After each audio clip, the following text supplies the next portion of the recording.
కాలం లేదు ముఖ్యమంత్రి camp office అన్నారు. చివరికి వెబ్సైట్ లో పెట్టి మళ్ళీ దాన్ని కూడా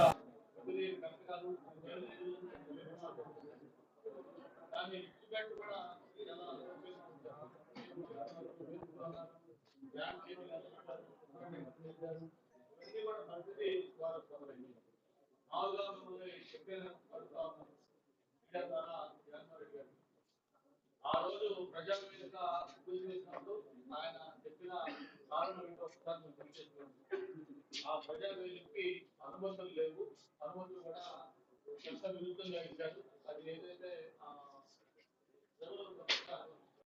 రివర్ దీనికి సంబంధించి వాటర్ లెవెల్కి సంబంధించి ఇది కూడా కొన్ని అనుమతులు పొందలేదు. కాబట్టి దీన్ని పూర్తి చేస్తున్నామని చెప్పని ఈ ప్రపంచంలోనే మొట్టమొదటిసారిగా ప్రభుత్వ భవనాన్ని ప్రభుత్వం కూల్చివేయడం ఒక జగన్మోహన్ గారి నాయకత్వంలో ప్రజావేదిక ద్వారా రుజువైంది.